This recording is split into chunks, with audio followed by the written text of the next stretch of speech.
salutations, internet friends, and welcome back to another episode of Solo Screenings. My name is Emily, and today we will be watching some more Wheel of Time. So the first 3 episodes I already have out. We did them back to back to back because they all 3 dropped in the same day, so I was like, I'll watch them all the same day. As you can see, I'm not doing a cosplay for this one, just because that was a special occasion for the first 3 episodes.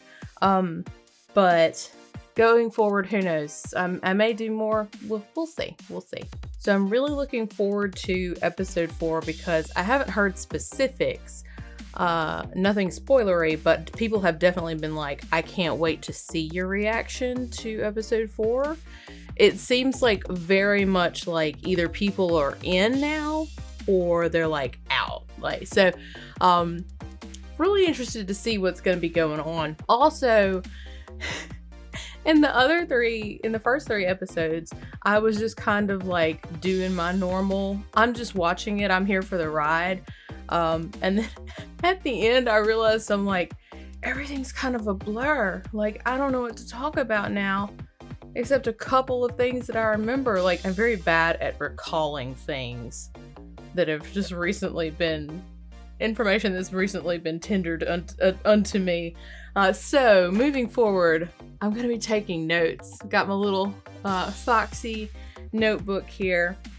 So if I'm looking down periodically, that's what I'm doing. I'm not like Matthew. I can't take notes on my phone. I just get too distracted. So yeah, that's what I plan on doing.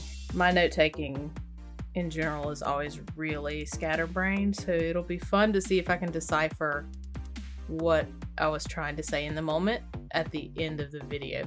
So it's fun. It's gonna be part of the experience. Speaking of which, I think it's time to have this experience. So let's get into it. Episode 4 of the Wheel of Time. Okay. This is our first shot of a city. Okay.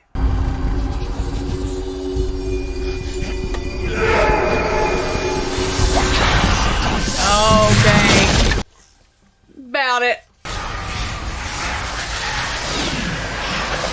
The taint.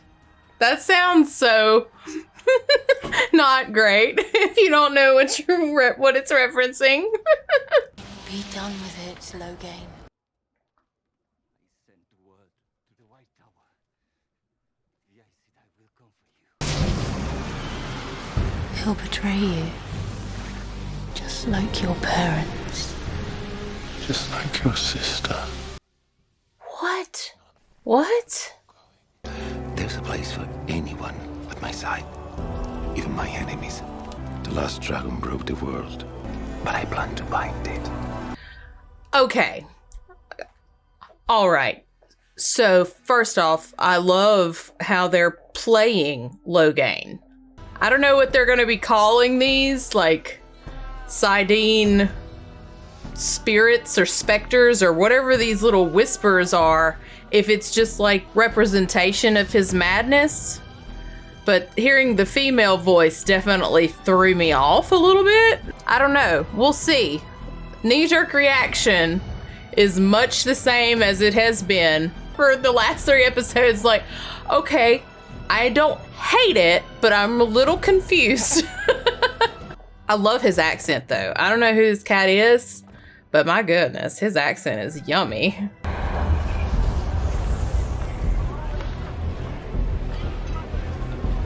Bunch of bitches.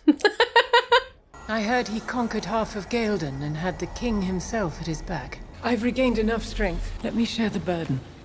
That's Moraine for you. Selfless to a fault. I'm digging her like earthbender vibe, like costume. I'm about it. Okay, that's super cool. Oh. You're still dropping that shoulder. It's too early to be so tired. Oh, are we gonna see sword forms? Oh. Cheap trick. Got him. It's hard having a conversation with someone who won't say anything. Lan is just as bad when he wants to be. Can you imagine the dinners? We won't gentle again without a trial. Rumor has it the Reds have been doing just that across the countryside. Even Leandrin won't cross the Amulet Sea. Well, you say that. It's not often villagers come down from the mountains of mist. We're from Whitebridge. We got separated from the trading caravan. Is that so? Aw, cute lie. What's this Gleeman doing with us? First time we met him, he stole our money. We sorted that out. He did save our lives. Yeah, Rand. I presume Karene's asked you to use our friendship to get information out of me. Not for a day or two still, when you're expecting it less. Subtle. You could have easily been Blue Aja. Please, one water would never do. I know the last one broke this world and we can't let that happen again. But what if the dragon is supposed to be there with us, but we've let the Reds gentle him? Ooh-wee. Caught you slipping. You don't want to kill us. If you did, you'd draw that bow with your fingertips, not your fist. What do you say, love? There we go. The red tent is open to all women. Feel free to join us for dinner. If you're tired of cold chicken. Look, first off, cold chicken is pretty damn good, so... The Tuatha and follow the way of the leaf. We forswear violence. What happens if you're attacked? We run. We run, if we can. Have you ever been in battle? Okay. Picked up a weapon, a sword, bow and arrow, an axe. You had to mention an axe, eh? And tell me, has your life been better or worse since you picked up that axe? You just cutting him to the core without any weapon right now. Dang. All right. I need a break.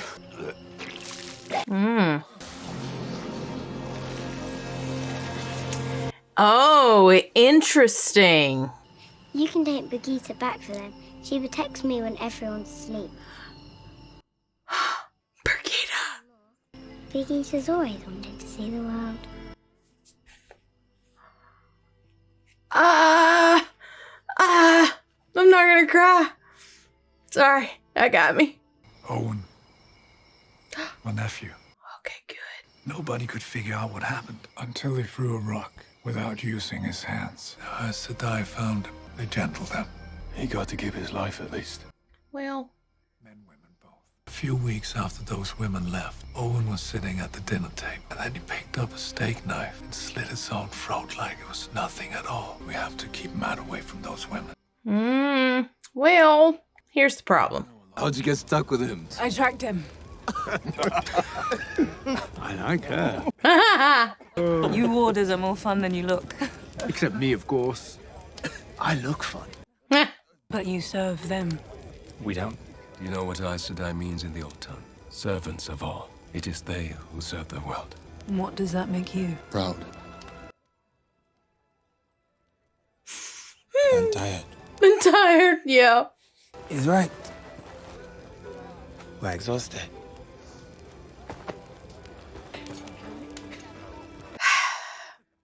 Green Aja, baby. The three of them don't.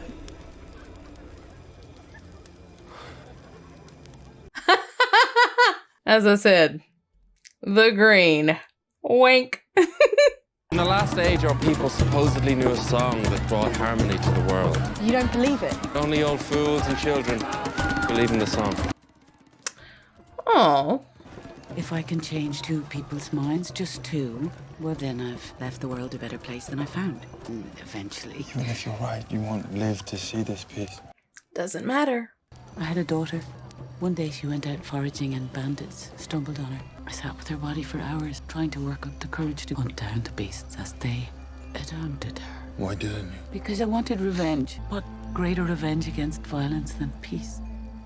What greater revenge against death than life?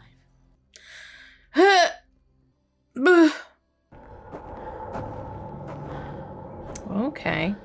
What kind of dream we got here? Hurry! Ooh. Run! Oh. Where's Matt? Let's get out of here now. I see you.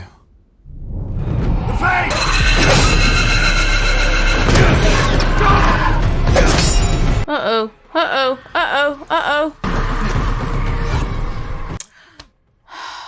Damn. Oh, Jesus. Well, shit. For a second there, I thought that Matt had killed him. But no, it was Fade. Right? 7 times with the 7 towers, the MacLeod. Ayanda Nathan Sharia. Arathaliende Nesudin and Arario. The fell of Iaje Zavila the Verambasa. It's the last thing my parents ever said to me. I don't even know what the words mean. Do you want to? We shall go into the land, so our children can always hold us, and we'll never be alone. No army can get past 7 full sisters. And to say, they don't need to get past you, they just need to distract you.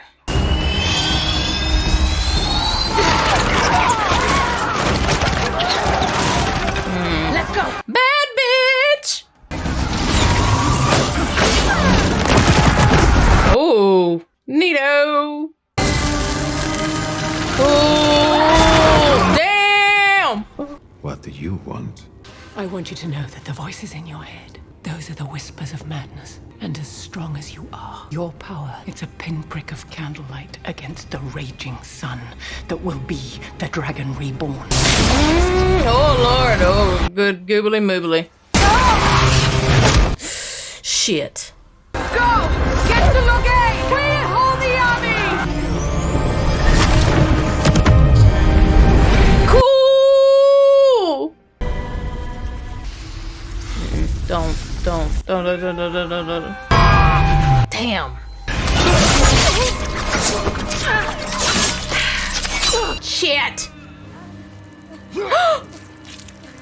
I'm sorry. What?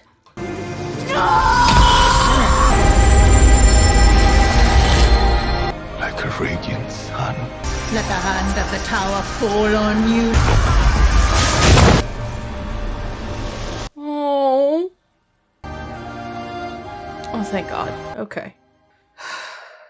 Okay, so first and foremost, I will say, I really like that they've slowed things down a little bit.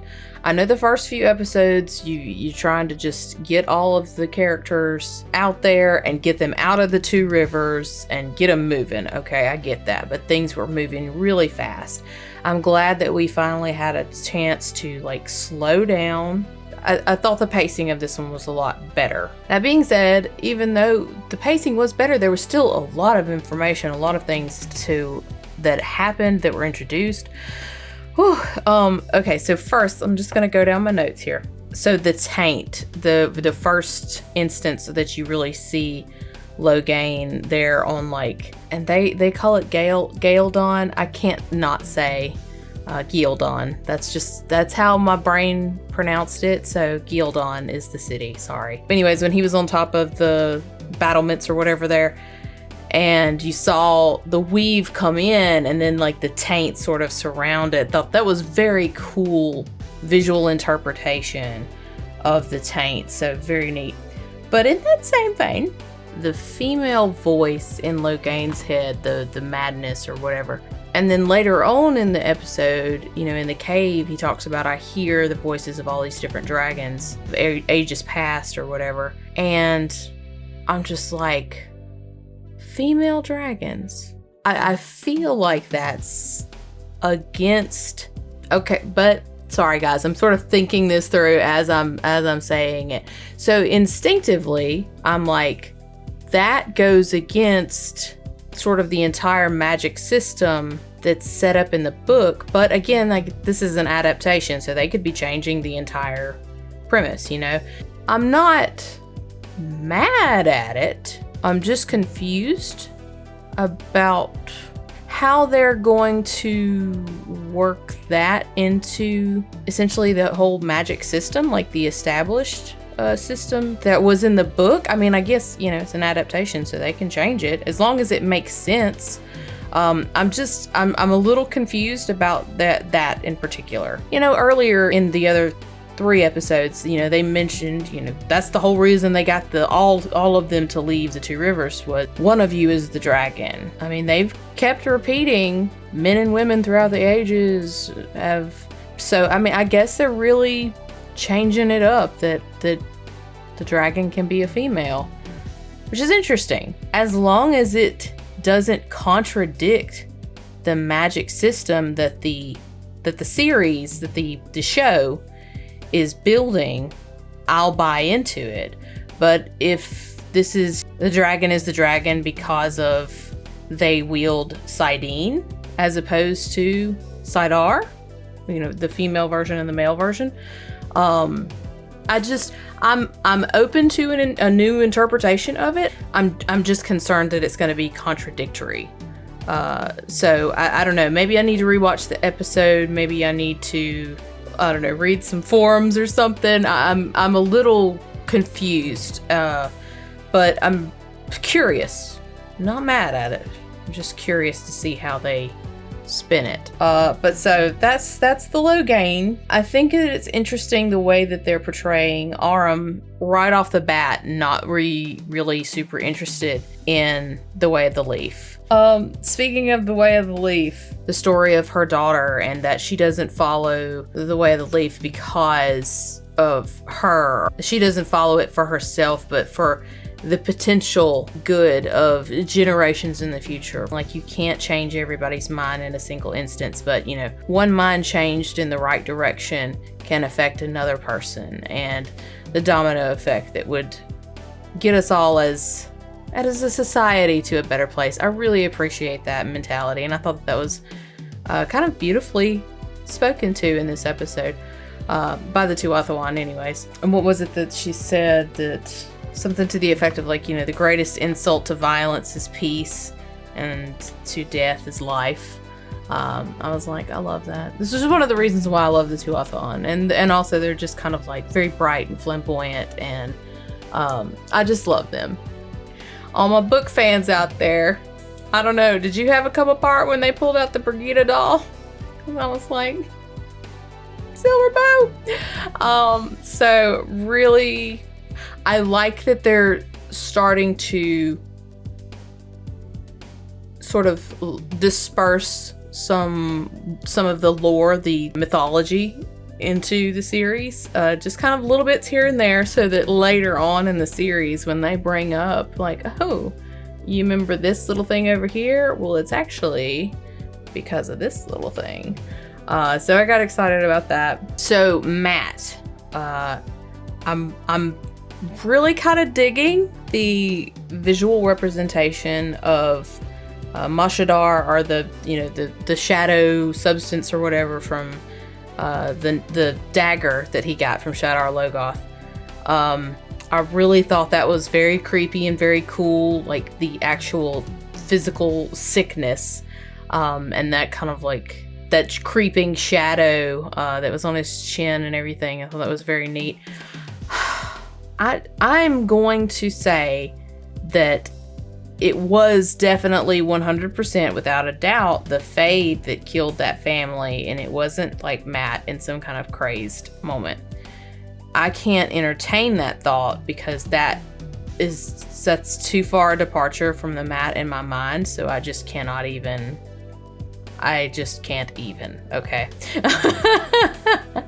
And I assume it had to be the Fade. He was in there, right? He was in there. Matt had just walked in just before Rand did. I thought sort of the up close fight, you finally see the merger all up close, or the Fade, or whatever, the eyeless, whatever they're calling them. I thought it was cool. I was a little bummed that its clothes moved.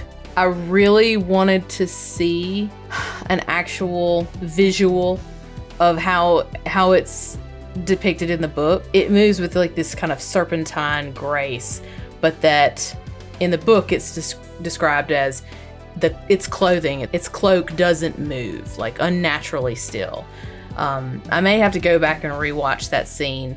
It may have been a lot more still compared to like Tom's when they were fighting. It wasn't jarringly obvious if it was, and if that's the case, then it wasn't still enough in my opinion. Sorry, I'm getting real nitpicky. I said I was going to withhold my crazy fangirl critiques until all 3 episodes were out. So that's done. So now I'm getting into the nitty gritty.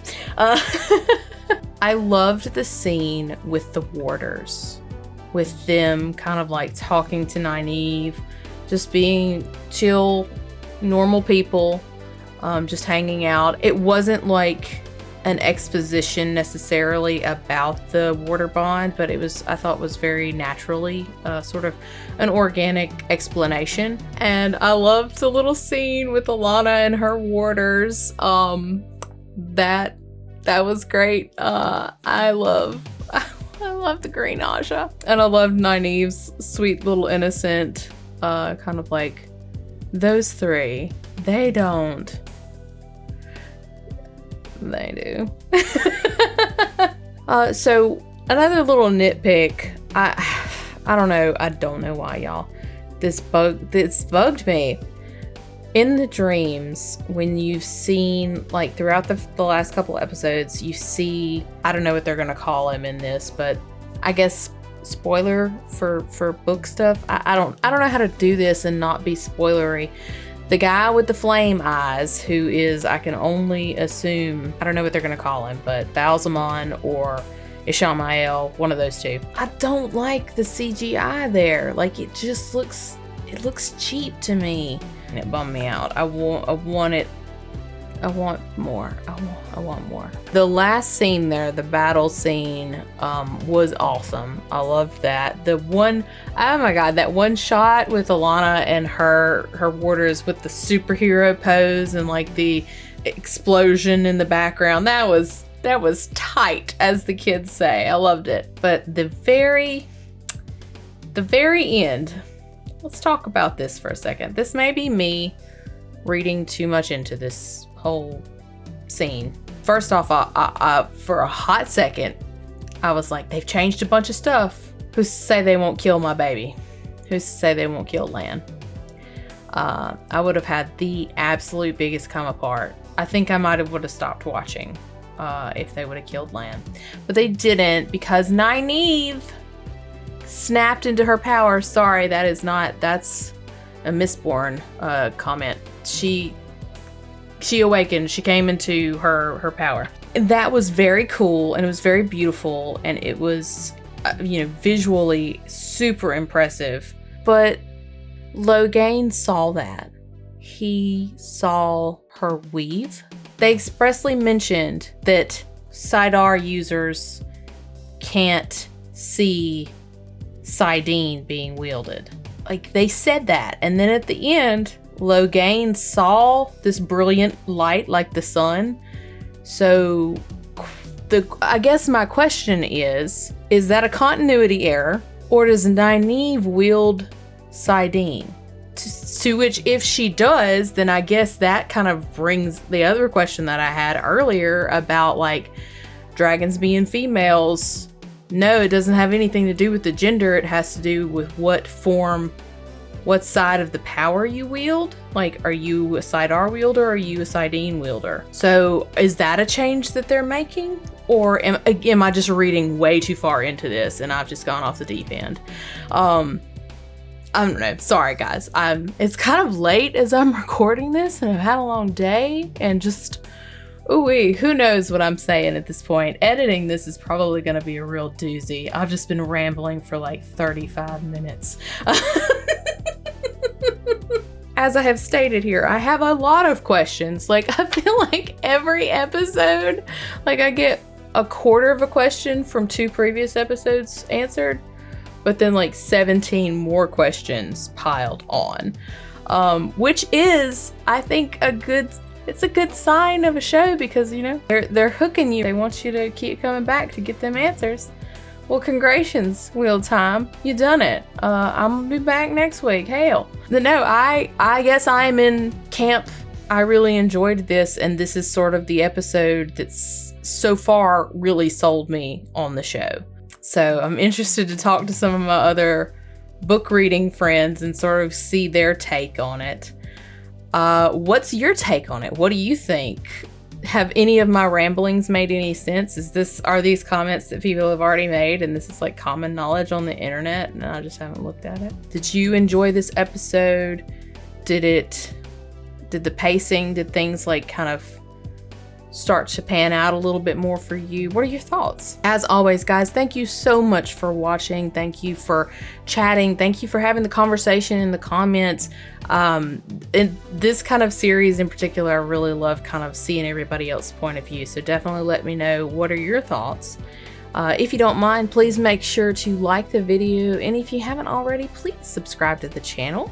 It's just super cool. And I appreciate it when you do so. So there you go. But I think that's going to be a wrap for today. You guys take care, and we will see you next time. Bye.